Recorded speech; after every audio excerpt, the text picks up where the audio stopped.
Assalamualaikum warahmatullahi wabarakatuh.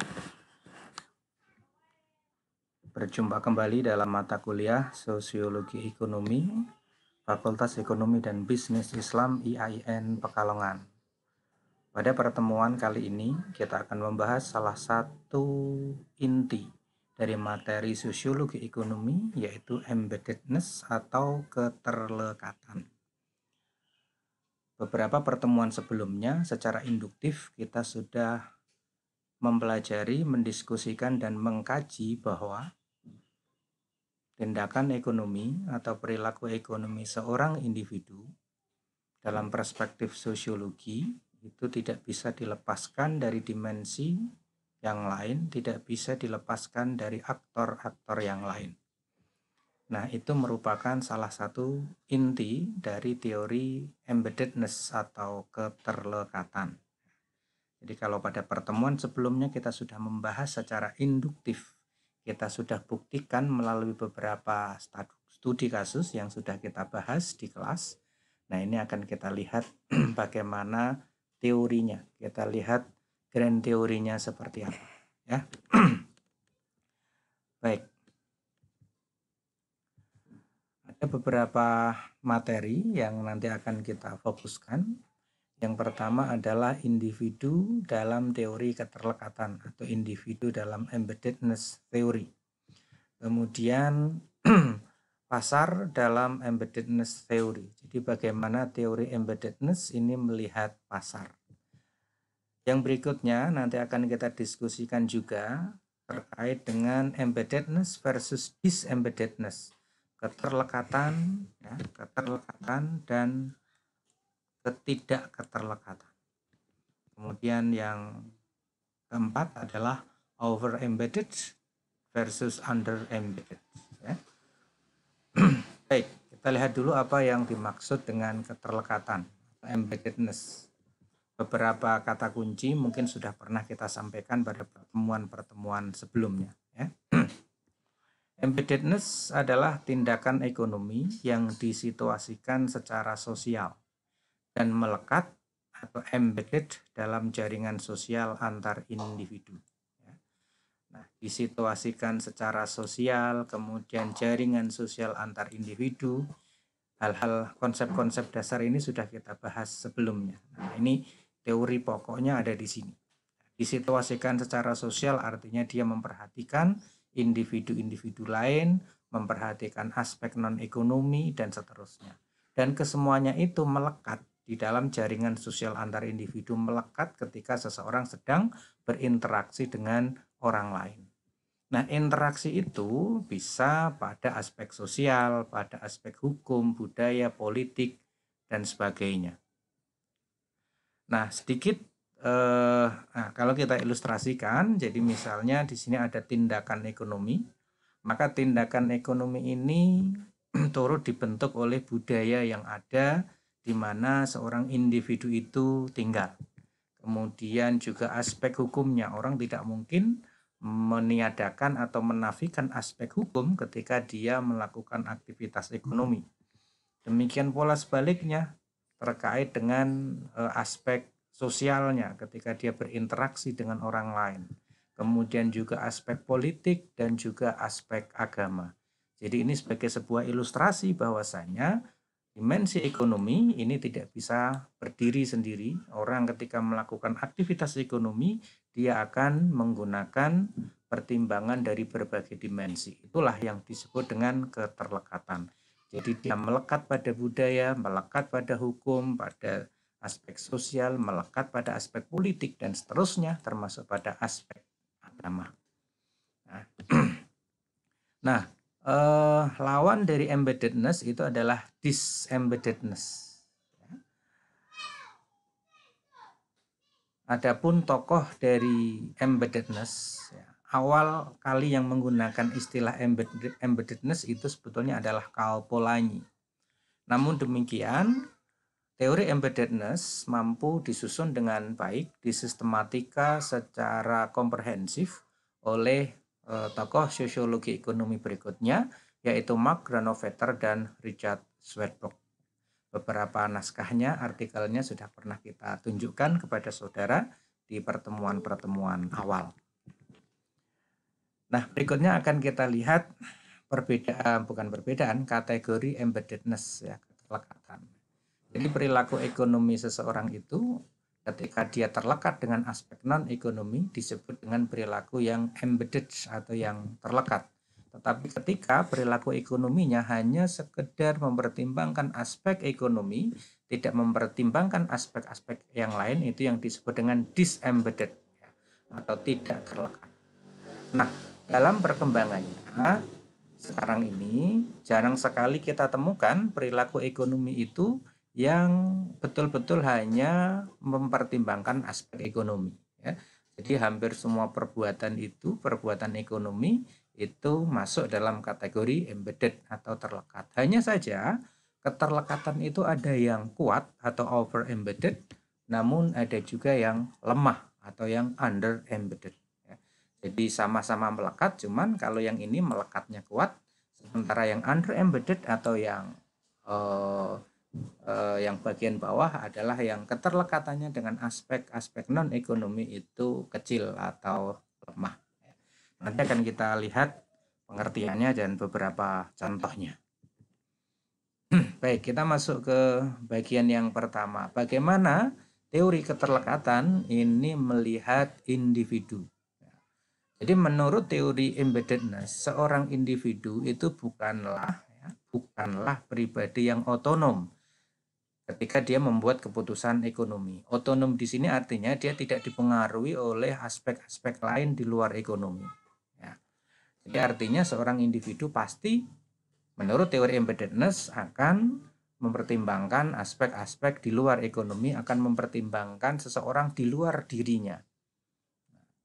Itu yang menjadi teori dasar dalam teori embeddedness. Oleh karenanya, keputusan ekonomi seseorang tidak akan mungkin hanya ditujukan kepada kepentingan dirinya sendiri, tetapi ada kepentingan-kepentingan lain yang turut membentuk bagaimana keputusan ekonomi itu akan dia susun. Nah, oleh karenanya, teori embeddedness kemudian memandang bahwa penggunaan konsep atau teori utilitas dalam ekonomi konvensional itu tidak dapat menjelaskan secara penuh perilaku ekonomi individu dan hubungan sosial antar individu. Apa maksudnya?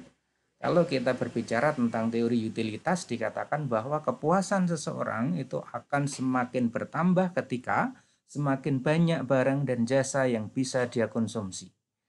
Ya, jadi semakin banyak barang dan jasa yang dia miliki, yang dia konsumsi, maka kepuasannya akan semakin tinggi, akan semakin bertambah. Ditambah lagi dengan ada asumsi ekonomi bahwa masalah ekonomi itu muncul karena keinginan yang tidak terbatas, sementara sumber daya atau resourcesnya terbatas. Maka kemudian orang berlomba-lomba untuk menambah barang dan jasa yang bisa dia konsumsi. Nah, tetapi kenyataannya orang hidup tidak mungkin tanpa memperhatikan keberadaan orang lain. Ada charity, ada kedermawanan, ada tanggung jawab sosial, memberikan sesuatu kepada orang lain yang itu tujuannya adalah untuk kepentingan orang lain. Kalau kita melihat perilaku seperti ini, maka teori utilitas tidak akan mampu secara penuh melihat dan menjelaskan mengapa individu tersebut justru mempertimbangkan kepentingan orang lain, bukan mempertimbangkan atau tidak memprioritaskan kepentingan dirinya sendiri.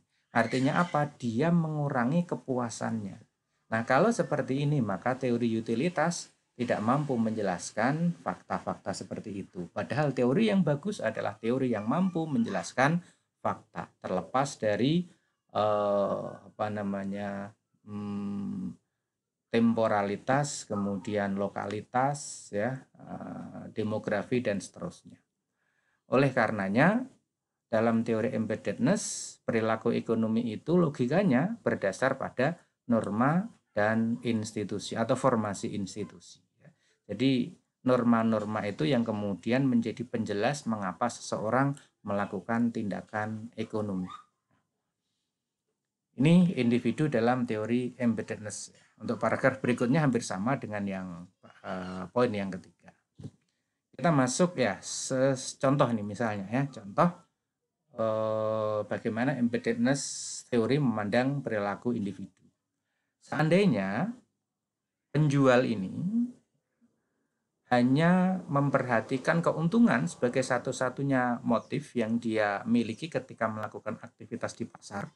Demikian juga sebaliknya, pembeli ini hanya mementingkan utilitas, mementingkan kemanfaatan suatu barang, ya, harga murah, dapat banyak dan seterusnya, maka di situ harga menjadi menjadi everything, price as everything. Segala sesuatunya dilihat, diukur melalui harga. Dia pengen harga yang paling mahal, yang paling tinggi, sedangkan yang ini pembeli menghendaki harga yang paling murah, ya. Price as everything. Dan semuanya itu didasarkan kepada kepentingan pribadi. Yang penting saya dapat untung banyak, yang ini yang penting saya dapat barang yang banyak. Nah, kalau kemudian yang menjadi motif utama ketika seseorang melakukan interaksi seperti ini adalah kepentingan pribadi yang tercermin dari price as everything, ya, maka itu salah satu contoh ketidakterlekatan perilaku seseorang dengan aspek-aspek yang lain. Karena sekali lagi yang dipikir ini hanyalah untung, yang di sini yang diperoleh adalah yang penting dapat barang yang banyak dengan harga yang paling murah. Apakah itu salah? Itu tidak salah. Tetapi ketika itu menjadi satu-satunya motif, ini sebetulnya bukan persoalan salah atau benar, tetapi teori perilaku ini nanti tidak bisa dijelaskan oleh teori ekonomi konvensional yang selama ini kita baca, ya. Jadi kembali lagi bahwa ketika yang dicari ini hanyalah keuntungan, kemudian ini adalah barang yang banyak, ya, satu-satunya motif, maka ini akan menjadikan seseorang teratomisasi. Dia otonom dari kepentingan-kepentingan yang lain. Jadi meskipun misalnya pedagang ini adalah pedagang yang kekurangan, pedagangnya yang ya dari golongan ekonomi lemah, tetapi ibu ini berprinsip menawar sampai harga yang paling murah, menawar dengan harga yang paling tipis, ya, sehingga keuntungan yang diperoleh oleh pedagang ini menjadi sangat sedikit, ya. Oke, secara ekonomi mungkin itu sah-sah saja, tetapi kalau kita memperhatikan aspek lain, nanti bisa kita jelaskan lebih lanjut bahwa ada perilaku yang lebih pas, perilaku yang lebih bisa diterima. Nah, berbeda halnya kalau kemudian di antara dua, ya, individu ini ada pertimbangan norma, pertimbangan agama, ada etika, budaya, dan seterusnya, maka kemudian harga itu nomor sekian. Betul bahwa kita harus efisien, dengan uang sedikit dapat barang yang banyak, betul. Tetapi bahwa kesejahteraan, kebahagiaan seseorang, keuntungan seseorang itu tidak selalu diukur dengan uang. Tidak selalu barometernya adalah materi. Nah, kalau semuanya itu dipegang oleh setiap individu, baik itu penjual maupun pembeli, maka itu artinya perilaku mereka itu terlekat, ya, embedded, terlekat entah itu dengan norma tertentu, dengan nilai agama, dan seterusnya. Jadi bisa saja pembeli ini tidak memaksakan harga dengan harga yang paling tipis, paling net, ya, paling murah. Karena apa? Karena dia berpikir, ya, bahwa pedagang ini masih punya banyak tanggungan, anak istri dan seterusnya, kehidupannya pas-pasan, ya sudahlah, harganya meskipun tidak terlalu mepet banget, ya, dia bersedia untuk menggunakan harga yang tidak terlalu yang keuntungannya masih tinggi lah untuk pedagang ini. Mungkin demikian pula sebaliknya, seorang pedagang akan memberikan harga yang lebih murah ketika yang membeli adalah orang-orang yang tampaknya kantongnya pas-pasan misalnya, atau ada faktor-faktor lain, ya. Baik, kita masuk ke bagian yang kedua, yaitu bagaimana teori embeddedness melihat pasar. Tentu pasar yang dimaksud di sini bukan sekedar pasar barang, pasar dalam arti fisik, ya, tetapi di mana bertemunya supply dan demand, disitulah pasar terbentuk. Kita mulai dari yang pertama. Dalam teori embeddedness, pasar itu bukan merupakan entitas yang mandiri, bukan hanya tempat bertemunya supply dan demand. Betul kita katakan tadi bahwa pasar itu tempat bertemunya supply dan demand. Tetapi pertanyaannya adalah apakah yang ada di pasar itu hanya supply dan demand? Dalam teori embeddedness tidak. Jadi sekali lagi, pasar itu tempat bertemunya supply dan demand. Tetapi apakah di pasar itu isinya hanya supply dan demand? Apakah pembentuk harga di pasar itu hanya sekedar karena kekuatan supply dan demand? Dalam teori embeddedness tidak. Ya. Karena apa? Di pasar itu isinya orang. Di pasar itu isinya individu yang berinteraksi, berhubungan antara satu individu dengan individu yang lain. Dan ketika mereka ke pasar, mereka melakukan supply maupun demand, mereka melihat bahwa pasar itu adalah tempat untuk saling menerima pihak lain dan tempat agar dia bisa diterima oleh pihak lain.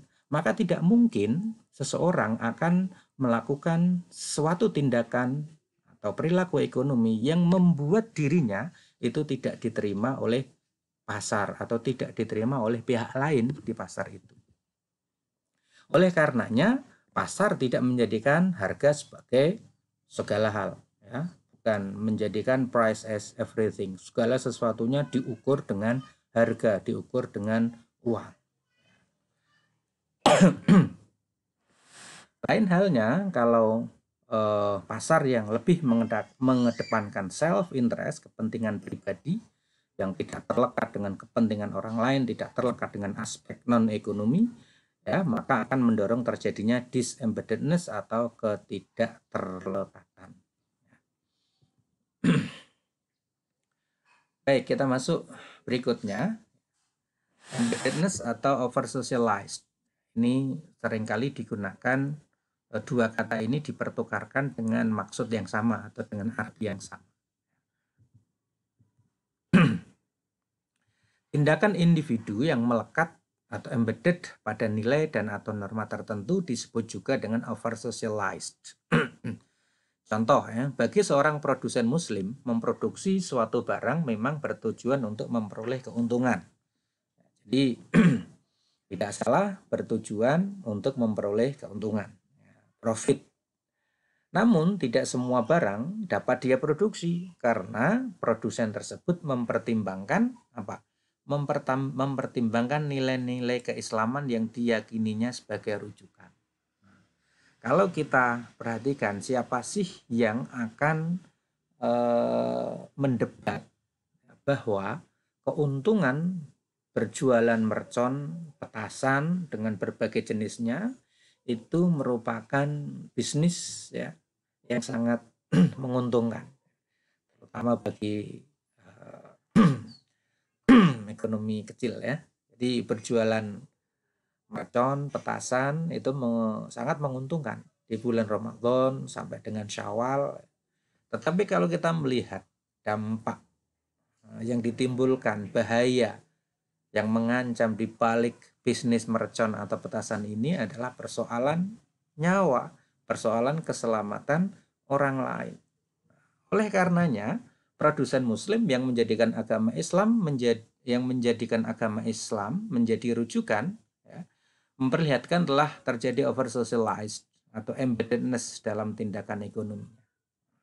Artinya, seorang produsen muslim tidak akan memproduksi, menjual, mendistribusikan barang seperti ini. Karena apa? Karena ada dampak negatifnya. Dampak negatif ini bertentangan dengan nilai-nilai keislaman, maka dia tidak akan melakukan itu.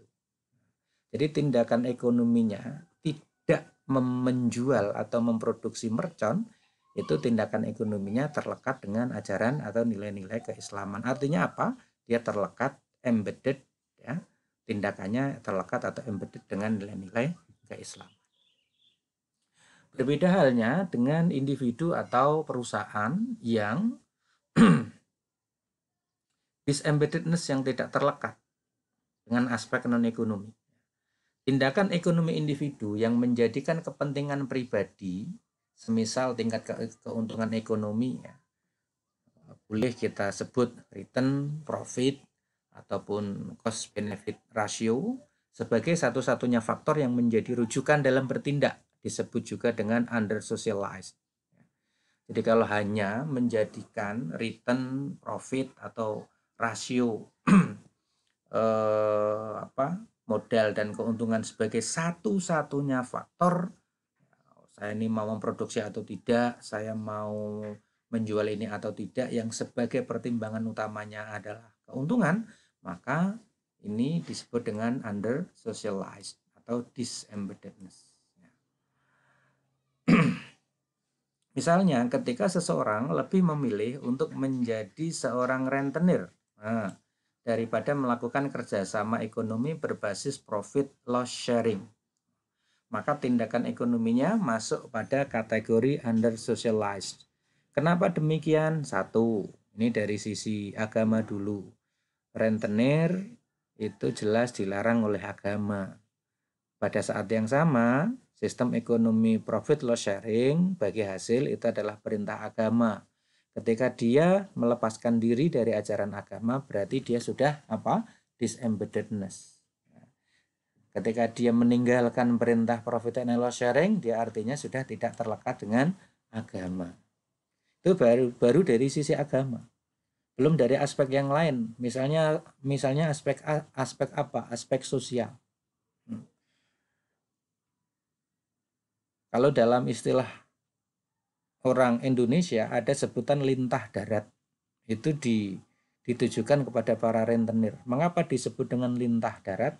Kalau lintah itu mengisap darah, maka kalau lintah darat itu menghisap perekonomian, potensi ekonomi seseorang. Meskipun seolah-olah dia menolong orang lain dengan memberikan uang, tetapi senyatanya dia adalah menghisap nilai ekonomi yang dimiliki oleh orang-orang yang lemah. Ini dari sisi sosial. Lain halnya dengan profit and loss sharing. Kalau keuntungan kita bagi, kalau rugi juga dibagi. Ini baru dari sisi agama dan sisi sosial, belum yang lain-lain. Maka kalau kemudian orang lebih suka menjadi seorang rentenir daripada memilih kerjasama dengan sistem profit and loss sharing, maka tindakannya ini masuk pada kategori under socialized. Baik, seperti yang tadi sudah kita sampaikan di awal bahwa dalam perkembangannya kecenderungan masyarakat modern ini masuk dalam kategori yang terlekat ya, dengan nilai-nilai non-ekonomi. Namun demikian, keterlekatan itu ada yang terlekat secara kuat atau over-embedded, dan ada pula yang lemah, yang keterlekatannya itu lemah atau yang under-embedded. Apa itu yang over-embedded? Ya, yang keterlekatannya kuat, ketika tindakan ekonomi itu memasukkan unsur non-ekonomi. Misalnya, nilai agama, budaya, sosial, dan sejenisnya yang turut membentuk tindakan ekonomi itu. Itu yang disebut dengan over-embedded. Contohnya adalah kalau dalam tingkat korporasi ya, perusahaan yang secara kontinu mempunyai program corporate social responsibility atau tanggung jawab sosial perusahaan, community development atau program-program sejenis yang dilaksanakan bukan untuk profit taking, bukan untuk mencari keuntungan, tetapi betul-betul sebagai sebuah belanja sosial, betul-betul sebagai sebuah charity. Dia tidak ada udang di balik batu. Dan biaya CSR itu betul-betul diambilkan dari keuntungan yang sudah dimiliki oleh perusahaan, bukan diambil bukan sebagai salah satu komponen yang membentuk harga, bukan dijadikan sebagai biaya produksi. Ya. Walaupun sebagian mengatakan bahwa CSR itu ya termasuk dari biaya produksi. Ya.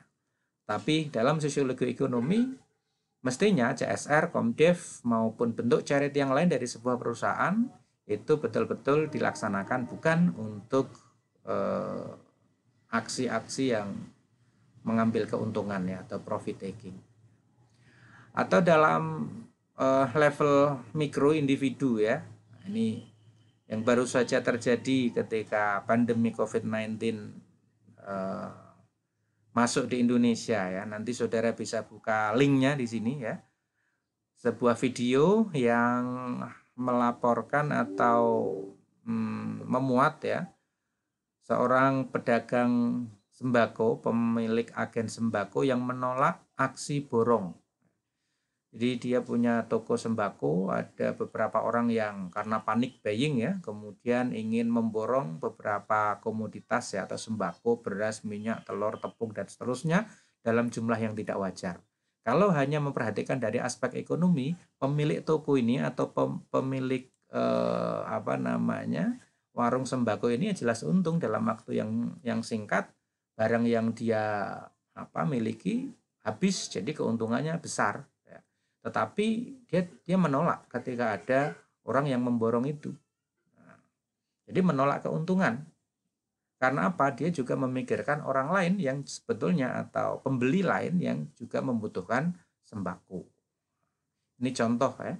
Contoh perilaku yang mempunyai keterlekatan pada aspek non-ekonomi. Kemudian under embedded atau keterlekatan lemah. Tindakan ekonomi yang masuk pada kategori ini adalah ketika unsur non-ekonomi, misalnya agama dan seterusnya, tidak banyak membentuk tindakan ekonomi dan interaksi sosial yang terjadi juga sangat minim. Ya.